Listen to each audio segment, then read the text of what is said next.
Hey Jim here with a product review of the finger protectors that you get. I have three of them actually. The other one is in here with the O-rings or gaskets I use in between the arrowhead and the shaft. But the third one is in here. I don't use three fingers unless I'm shooting Mediterranean, and that's very seldom. So that being said, I only use these two fingers and they're really stiff, but I've worked them out. I actually wrapped them in a rubber band and put them in a circle and wrapped a rubber band around them to give them a little bit more flex. I held them there for a couple days actually. So I just put them on my desk and just left them there and ignored them until a couple days ago when I used them, and they actually work really well. They release really well and they're smooth. I only used a couple arrows on these or shot a couple arrows on these. So these are, there'll be link will be in the description below.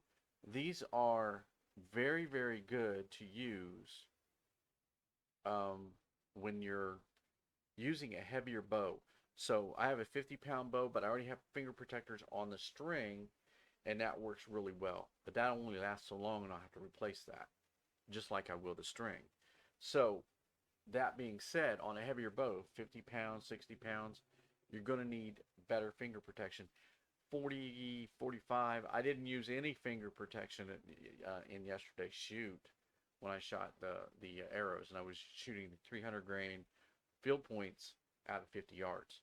So, and it's an estimation. It's right around 50, 55 yards or thereabouts. Long enough away to where you really had to arc that arrow in order to get one in. I only hit the air. I shot for 30 minutes. I hit the cell phone with 300 grain, and you see the short on that. But I also hit the target out at 50 yards. I hit that twice. So, and I only shot a couple arrows. Like I said, I shot those two 300 grains, and they both hit. I shot another 300 grain and went right over it. And the rest of them were two other field points, and then the um, polymer broadheads that are from Cold Steel, the cheap shot, 125 grain. So, and they took off. The one person that was there watching me shoot said, "Wow, that didn't even come close." I'm sitting there going, "That's what happens on a weaker bow, on a lighter bow. They don't have they can pretty much go wherever they want. On a heavier bow like a 70-pound bow, they're going to have enough force to be directed to where you want to shoot to a certain degree. But I don't know about out to 50 yards. I know that within 20 yards, yeah, definitely. Most of those people are actually hitting about 14 or 16 yards on a deer. They're not real close, or a wild hog, and they're not real close to them. So yeah, 50 yards. That's really stretching the accuracy of any arrow on a lighter bow.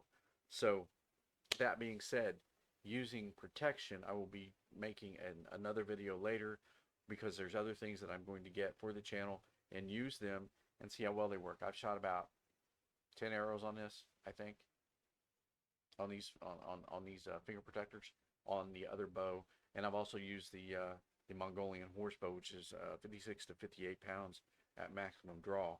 So where I'm way back here, so that it works really well. It's not wearing yet. You can't even tell that I've used them, but I do rub on them, and the oils of my finger will get in there and smooth everything out and moisten everything, if you will, for lack of a better way to put it. And or I'll use some type of a leather treatment in order to keep these as pristine as possible. I won't be putting any wax on them, although the string has wax on it. That will cause slippage, and I don't want that to happen because it will cause a misfire.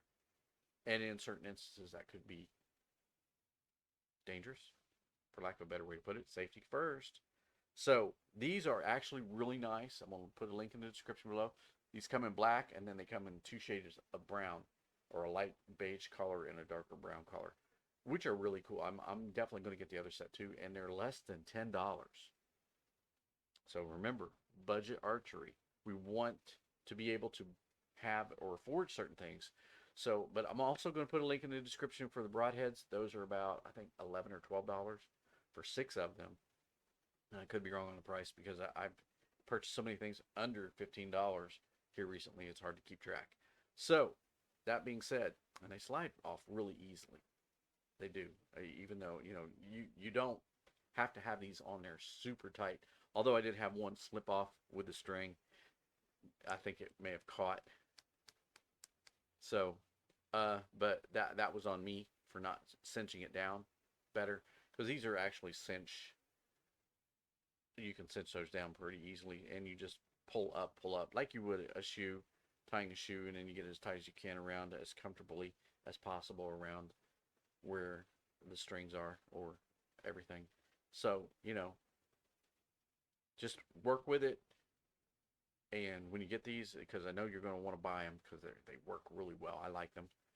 And they come off really easy. You can store them in a pouch or whatever and reuse them, or, get to them as you need to on the heavier bows. These work really well in the Slavic draw. You can use the Mediterranean style draw as well. I don't know about thumb, putting one on my thumb and using NAS, because I already have, multiple thumb rings anyway. So that being said, you guys want to try these out, go ahead, get you a pair or a set of them, and work with it. You'll like it much. Okay. We'll see you on the next product review.